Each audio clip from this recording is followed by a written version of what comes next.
Alright internet, here we are back for part 2 of the 49 GTO swap. Got a couple things we're going to try to get done today, one of which is the transmission crossmember. We got 2 broken studs on here. Anybody that owns or works on LS's knows these things are notorious for breaking exhaust studs, so we got one here and one in the back corner on that side. We're going to just put some nuts on there, weld them up, and then extract them. Should be pretty easy. For those of you wondering why I didn't do it when it was out of the car, didn't plan on actually taking those off. The stock exhaust manifolds wouldn't really fit, so went ahead and while it was in the air over top of the car, took them off and they ended up breaking. So we're going to get that addressed, and we got some truck manifolds for a C10 swap. They're kind of like a universal, and as you can see, they fit absolutely perfect. So we'll go ahead and get these mounted up today, and then start tackling this wiring. So we'll see what happens.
Alright, well, that concludes the transmission mount. There was only about right at 4-inch difference between the position of the Turbo 400 to the 4L60 that's in there now. And instead of doing some complicated re-engineering of the transmission mount, it's really not that far. But what I decided to do is use the original mounting tab, welded a piece of 1/4-inch flat bar, which is even thicker than what's on there, and then actually took 1/4 inch and then made some reinforcement ears there, so you'll be able to tow the car from that if you wanted to. So it's more than strong to handle what this thing's gonna be putting down. So here we go. Ready to get this thing installed.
That's not the bad part.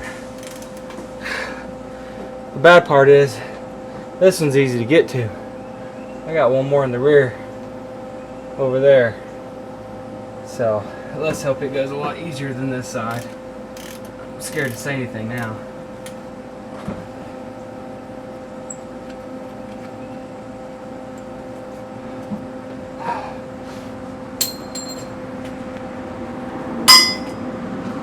So, believe it or not, the one in the back that's the hardest to get to came out in the first try. So, good to go.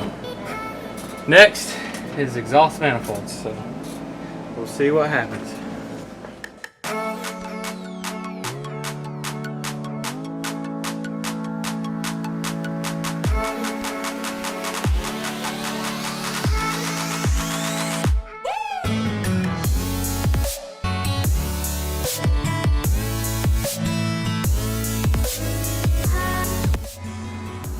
Alright, well, another day in on the 49.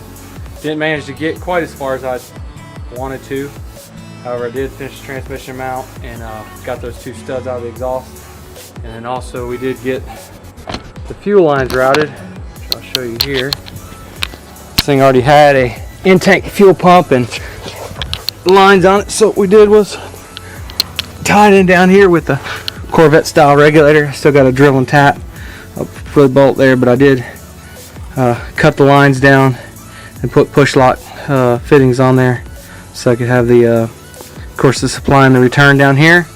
This LS rail has just a straight supply, so this is running up with the heat wrap up and behind the valves and into the back of the intake for or the fuel rails rather, for for fuel pressure. So good to go. We did get the shifter hooked up too, so not quite a terrible day, but of course everything takes 10 times longer than you hope, and can't really anticipate having to spend an extra hour pulling one bolt out. So we'll see what happens for part 3.